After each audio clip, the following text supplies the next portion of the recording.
Oke. Assalamualaikum warahmatullahi wabarakatuh. Waalaikumsalam warahmatullahi wabarakatuh. Semangat pagi ibu-ibu, meskipun sekarang sudah menunjukkan pukul 22.49. Apa kabar ibu-ibu? Alhamdulillah. Alhamdulillah sehat ya. Hari ini kita melewati hari yang sesuatu. Sampai ini harus ditik 2 kali. Tadi gagal ya, nggak apa-apa. Pahalanya lebih besar. Amin. Oke, perkenalkan, nama saya Yanur Kamila dari SMK 3 Tasikmalaya. Kali ini saya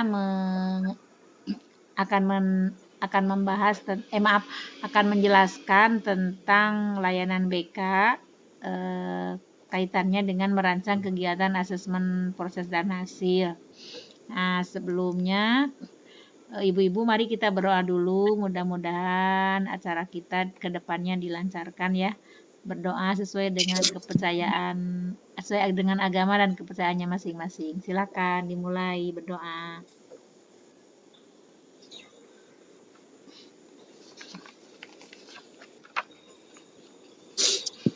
Berdoa selesai.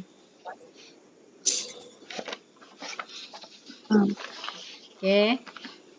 Nah, selanjutnya Bu Juli maaf. Iya, Ibu. Layarnya, screen-nya. Oke, sebelum kita mengidentifikasi kasus melati, kita ice breaking dulu ya Bu Ibu, biar tidak ngantuk ya. Oke, clue-nya adalah ikuti kata-kata saya. Jangan lupa ya Bu Ibu, ikuti kata-kata saya. Ibu-ibu apa kabar? Ibu, apa kabar? Ibu? Ibu. Oh iya. Ibu. Bapak? Bapak. Bapaknya ada? Ada, lagi tidur. Bapaknya ada. Oh, Bu Fitri belum connect berarti. Spontan deh. Bu Juli bapaknya ada. Bu Juli bapaknya ada. Oke, 100 buat Bu Juli, tepuk tangan. Bu Fitri. Bu Fitri. Bu Fitri. Iya. Bu Fitri gimana kabarnya? Bu Fitri gimana kabarnya? Wah, hebat. Sekarang sudah tidak terjebak ya dengan pertanyaan. Oke. Iya, Bu. Terima kasih Ibu-ibu. Kalau begitu berarti sudah bisa. Bu Elis, apa kabar? Bu Elis, apa kabar? Damang, Bu. Damang, Bu. Sehat? Sehat. Oh, berarti sudah tidak terjebak ya dengan pertanyaan saya. Oke. Berarti sudah siap ya Ibu-ibu, lanjut ya ke materi. Siap, Bu. Siap. Masih semangat, Bu? Semangat. Kita lanjut ya. Sebelum ke bahasan kita merancang kegiatan asesmen proses dan hasil, saya terlebih dahulu akan menampilkan oh ya, sebelumnya ibu-ibu mungkin sudah pernah belajar asesmen diagnostik ya? Sudah pernah ya Bu Ibu? Sudah Ibu, sudah. Masih ingat apa itu asesmen diagnostik? Masih ingat? Bu Juli barangkali? Lupa ingat, Bu. Bu Elis? Lupa. Bu Fitri? Lupa, Bu. Lupa. Oke, masih pada lupa ya. Insya Allah setelah ini kita akan lebih paham. Oke, sedikit mengulang. Asesmen diagnostik itu adalah asesmen yang dilakukan sebelum layanan dimulai ya Ibu-ibu. Jadi sebelum ada asesmen proses dan hasil, dilakukan dulu asesmen diagnostik. Nah, kita mengidentifikasi kasus melati. Ini berdasarkan laporan dari wali kelas 11, terdapat salah satu siswa, sebut saja melati, yang tampak murung, kurang bersosialisasi, berjalan selalu menunduk, nilainya pun tidak begitu bagus di sebagian mata pelajaran. Setelah ditelusuri, ternyata anak tersebut merasa kurang nyaman ketika berada di kelas karena teman-temannya, maksudnya tidak nyaman berada di kelas karena memang teman-temannya membuat dia tidak nyaman, baik dalam perkataan maupun sikap.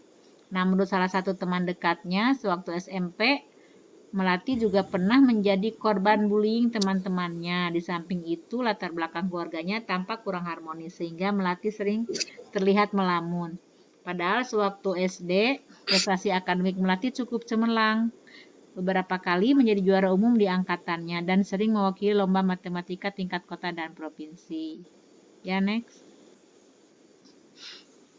Nah, sebelum ke merancang kegiatan asesmen proses dan hasil, ada bagusnya kita mengingat kembali strategi layanan yang sesuai untuk komponen layanan BK. Sebenarnya ini kasusnya hampir sama dengan yang dibahas oleh pemateri sebelumnya ya, yaitu Bu Julia. Jadi mungkin saya mengingatkan saja, ini kasus Melati dan Mawar itu hampir sama ya, cuma beda nama saja. Ini mengingatkan strategi layanan yang sesuai untuk komponen layanan BK adalah layanan dasar, bisa secara langsung dan tidak langsung. Kalau langsung bisa melalui bimbingan klasikal, bimbingan kelompok, kerjasama dengan guru mapel dan wali kelas. Secara tidak langsung bisa menggunakan strategi pengembangan media BK, papan bimbingan. Alternatif topiknya di layanan dasar secara tidak langsung itu stop bullying, menjalin persahabatan, menjaga kekompakan kelas, belajar empati atau tepa salira. Kemudian layanan dasar secara tidak langsung bisa menggunakan alternatif topik stop bullying, belajar empati, tepa salira. Nah, mengenai alternatif medianya, layanan dasar secara tidak langsung bisa menggunakan media PPT, video cuplikan film, proyektor, dan speaker. Sedangkan layanan dasar secara tidak langsung bisa menggunakan poster menggunakan media poster di Instagram, poster pada papan bimbingan. Terlalu cepat nggak Bu Ibu? Enggak, Enggak, Ibu. bisa dilanjut. Ya, next. Bisa dilanjut. Next. Nah, untuk kasus Melati ini juga bisa menggunakan layanan lainnya, yaitu layanan responsif, baik secara langsung maupun tidak langsung. Kalau layanan langsungnya bisa dengan strategi layanan konsultasi, konseling individu, bimbingan teman sebaya, atau kolaborasi orang tua, wali kelas, guru mapel. Sedangkan layanan responsif secara tidak langsungnya bisa menggunakan strategi layanan konsultasi, konseling individu.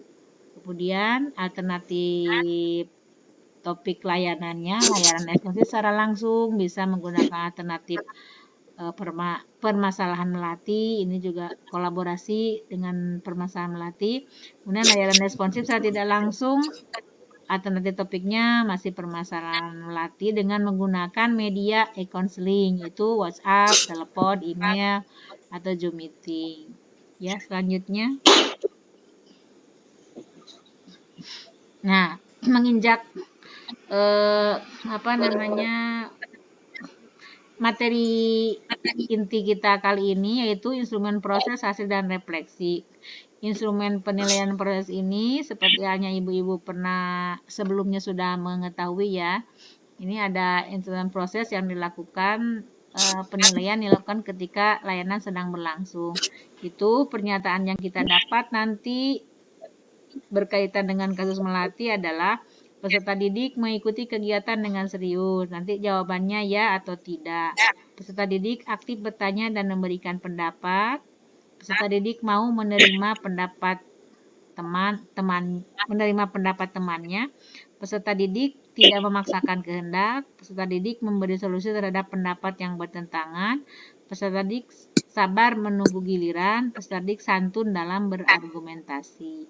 Nanti ini bisa dilihat Jawabannya ya atau tidak. Ya, selanjutnya.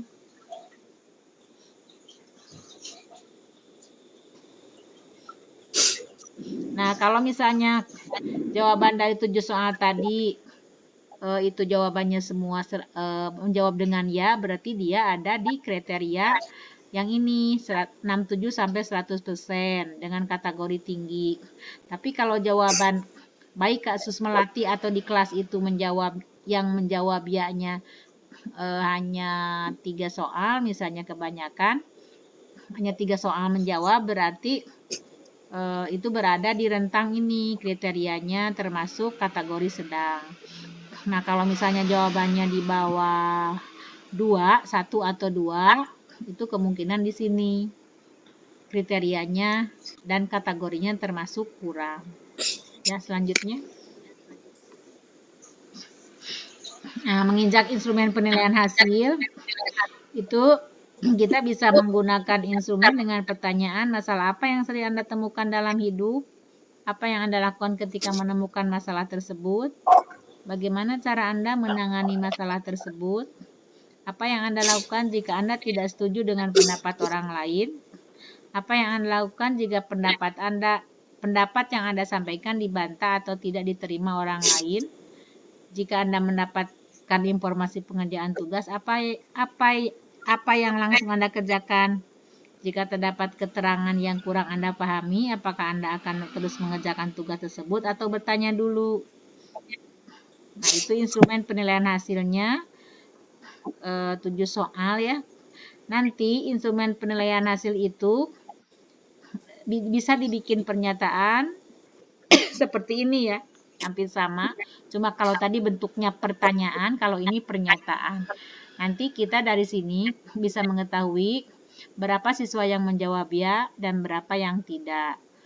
Ini kan semuanya 7 ya. Nah, lanjut. Ini 7 soal. Nah, kalau misalnya dari 7 soal tadi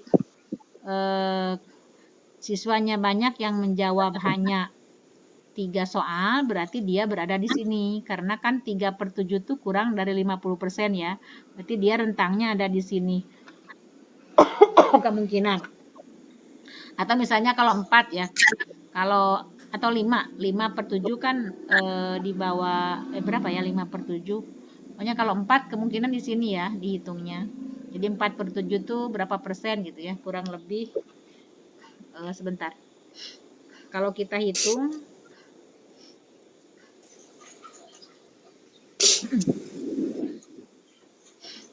nah, kalau misalnya kebanyakan siswa itu menjawab 4 soal dari 7 soal, itu kemungkinan 57,14 ya. Berarti dia ada rentangnya di sini. Kriterianya termasuk kategori sedang. Tapi kalau misalnya dia menjawab 2, itu berarti 28,57%, berarti rentangnya di sini, masuk kategorinya kurang. Tapi kalau misalnya dia menjawab 5 dari pertanyaan itu, berarti 5 bagi 7, 71,42, berarti dia rentangnya di sini ya, kategorinya tinggi. Nah, begitu sekedar penjelasan saja. Jadi nanti kita bisa langsung mengetahui ya berapa persentase untuk masing-masing baik anak maupun jumlah anak di kelas tersebut yang menjawab pertanyaan tadi. Silakan dilanjut. Nah, ini instrumen refleksinya. Nanti anak diminta mencentang jawaban ya apabila dia setuju dan jawabannya apabila dia tidak setuju. Instrumen refleksinya yaitu saya merasa sangat perlu dengan materi ini. Menurut saya materi ini sangat menarik. Saya sangat memahami materi yang telah diberikan. Saya merasa sangat perlu bantuan dari guru BK untuk pengentasan masalah yang saya hadapi. Selanjutnya. Dari instrumen refleksi ini kita juga punya pedoman penilaian hampir sama dengan tadi. Jika rentang kriterianya, misalnya anak menjawab ya-nya cuma 2, berarti dia kan 50% ya, 2/5 itu setengah, berarti di sini 50% cukup. Kalau misalnya jawab 1, berarti 1/5 tuh 25% di sini, kategorinya kurang. Tapi kalau misalnya dia jawab 3, 3/4 tuh kan 75%. Nah, kriterianya di sini, kategorinya baik. Itu mungkin Bapak Ibu yang bisa dijelaskan tentang instrumen proses instrumen proses dan hasil. Dan di sini saya menambahkan adanya instrumen refleksi karena biasanya di layanan BK diusahakan ada refleksi untuk merefresh pikiran atau suasana anak. Itu saja yang bisa saya sampaikan. Silakan kalau ada pertanyaan, sanggahan atau menguatkan materi ini dipersilakan. Mau nanya Ibu, Boleh Bu. dari kasus Melati ini, apakah instrumennya bisa dikembangkan lagi, Bu? Oh iya, coba Bu ke atas ya, yang proses, yang instrumen proses. Nah ini hasil. Nah ini. Iya Bu, sangat mungkin untuk dikembangkan karena ini hanya mencakup pelayanan dasar saja. Dan saya pikir lebih bagus dikembangkan misalnya sampai 20 soal. Itu akan lebih bagus menggali apa yang tersembunyi dari tugas perkembangan anak peserta didik ya, peserta didik kita. Karena tidak menutup kemungkinan bukan hanya Timbul melatih masalah yang saja, lain ya. bukan hanya melatih saja yang mengalami kasus seperti itu ya. Kalau ini kan hanya kebetulan saja, bukan kebetulan, karena memiliki wali kelas saja yang peduli, perhatian sehingga apa yang dialami oleh Melati ini nampak ya ke permukaan. Tapi di balik itu kita tidak tahu ya berapa banyak juga anak-anak yang sama kasusnya dengan Melati, cuma mereka mungkin tidak tergali atau mereka sendiri tidak mau masalahnya diketahui. Dan dengan adanya instrumen proses ini bisa dikembangkan lebih spesifik ke arah apa yang ingin digali tentang kasus Melati ini. Bisa Bu, bisa sekali. Itu mudah-mudahan Ya, Bu. jawabannya tidak puas Makasih, ya Bu. Bu. Ya, sama-sama. Puas, Bu. Ya. Silakan ada lagi. Bu, saya mau bertanya. Boleh Bu, boleh. Gimana Bu? Mau bertanya. Kalau asesmen tidak sampai di penilaian, presentasi sikapnya boleh tidak, Bu? Oh, maksudnya mungkin Salah ya? enggak. Maksudnya gini mungkin instrumen asesmen prosesnya tidak sampai dihitung persentasenya gitu ya Bu ya, maksudnya ya. Ya. Begitu Bu Fitri. Ya Bu Fitri. Ya, itu, Bu. Ya. Ya, Bu. Iya. Boleh saja Bu. Boleh saja, cuma nanti kita tidak akan mengetahui berapa banyak anak misalnya yang menjawab ya atau tidak gitu Bu. Ya. Kalau dengan persentase ini, maaf Bu Zul, klik next. Ya. Nah, kalau dengan persentase ini misalnya kita tadi mengembangkan ya instrumen penilaian proses ini menjadi 10 gitu ya, 10 soal gitu. Nah, kalau misalnya jawab 5 itu kalau dipresentasikan itu akan terlihat berarti 5/10 50%. Berarti di kriteria ini dan kategorinya sedang.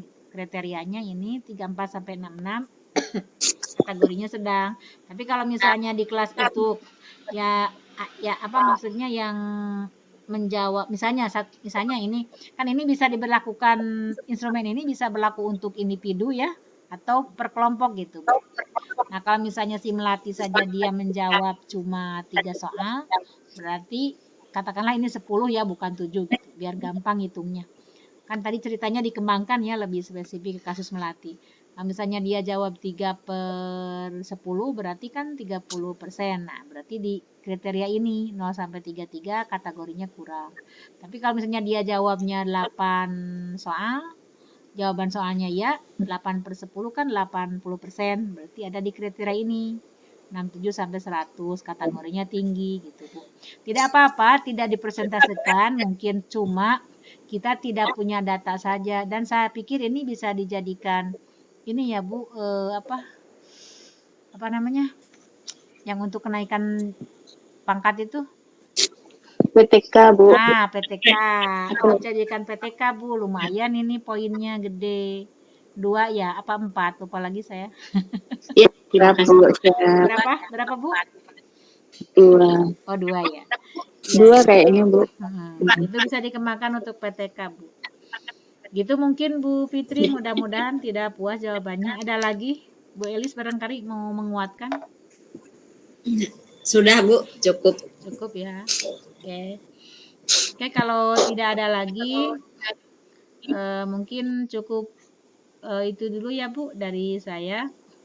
Mudah-mudahan ibu-ibu tidak puas dan bisa menggali lagi materi ini, lebih dikembangkan lagi. Kalau mau jadikan PTK juga insya Allah bisa. Sebelum ditutup saya mohon maaf kalau ada kata-kata atau sikap saya yang kurang berkenan di hati ibu bapak. Mohon dimaafkan. Billahi taufiq wal hidayah. Wassalamualaikum warahmatullahi wabarakatuh. Waalaikumsalam warahmatullahi wabarakatuh.